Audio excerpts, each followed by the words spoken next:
भारत बंद को लेकर आज बुलंदशहर के काला आम चौराहे पर कांग्रेसियों ने भी दिया धरना प्रदर्शन और कहा कि जब तक सरकार काले कानूनों को वापस नहीं लेगी, कांग्रेस की लड़ाई किसानों के साथ इसी तरह चलती रहेगी।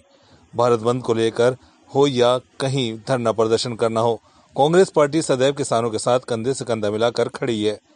कहा कि गन्ने पर 25 रुपए क्विंटल बढ़ाकर बीजेपी सरकार जो दाना डाल रही है, उस दाने से अब इस देश की जनता और प्रदेश की जनता इनके चक्कर में नहीं आएगी। उसका नतीजा 2022 के विधानसभा चुनाव में और 2024 के लोकसभा चुनाव में इन्हें देखने को मिलेगा। बुलंदशहर से आशा शर्मा की report, prime news. Congress Bulandshahr, और मैं शुरू ये करना चाह रहा हूँ, किसान के हालात अगर बताने लगेंगे, किसान के हालात अगर बताने लगेंगे, पत्थर भी आंसू बहाने लगेंगे, इंसानियत खो गई भीड़ में उसे ढूंढने में जमाने लगेंगे। और उसी इंसानियत को ढूंढने के लिए पिछले 10 महीना एक दिन हो गए हैं किसान सड़कों पर बैठा हुआ है। और किसान सिर्फ अपने हक की लड़ाई नहीं लड़ रहा, किसान आम आदमी के हक की लड़ाई लड़ने के लिए बैठा हुआ है। आप मुझे एक बात बताइए, मैं आपको अपना कोट पहनाना चाह रहा हूँ, आप कह रहे हो नहीं मुझे तो नुकसान देता है, मुझे तो गर्मी लगती है। मेरी आखिर क्या जिद है कि मैं आपको ज़बरदस्ती कोट पहनाना चाहता हूँ? हाँ, ये जिद क्या है वो मैं समझाना चाहता हूँ। ये बीजेपी की, मोदी सरकार की एक साजिश है। और वो साजिश इससे साबित होती है कि 1 साल पहले उन्होंने अपने पूंजीपति दोस्तों को गोडाउन बनाने का आदेश दे दिया, उन्हें लाइसेंस दे दिया और उनको कह दिया कि तुम गोडाउन बनाकर खड़े कर लो, हम तुम्हारे लिए, तुम्हारे फेवर में 3 काले कानून लेकर आएंगे और तुम उन काले कानून के तहत किसानों की फसल मंदे रेट पर लूटकर अपने गोडाउन भर लेना और फिर मनमाने रेट पर बेचकर अपनी तिजोरियां भर लेना।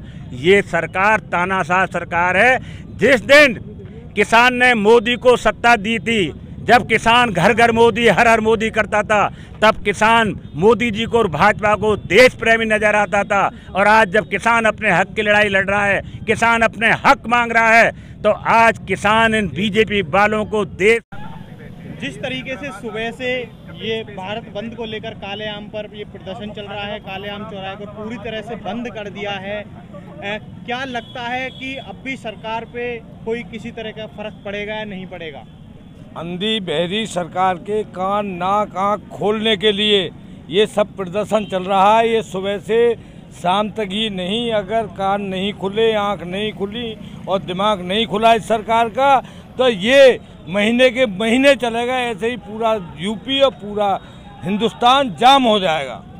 ये किसान है, 80% किसान है, किसान प्रधान देश है। किसानी हमारी जान है, किसानी हमारी आन है, किसानी हमारी मान है।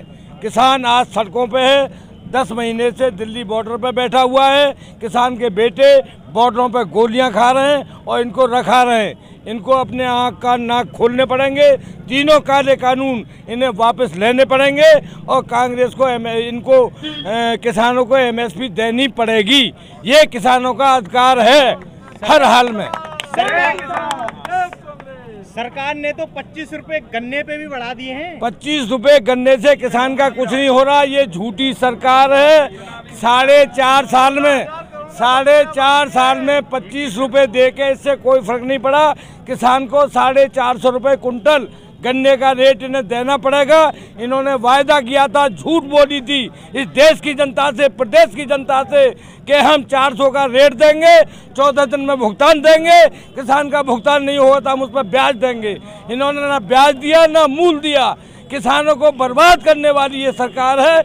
आज किसान, मजदूर, हर तबका सड़कों पर उतर आया, हमेशा सड़कों पर रहेगा जब तक ये 3 काले कानून वापस नहीं होंगे। क्या नाम है आपका? मेरा नाम सुशील चौधरी।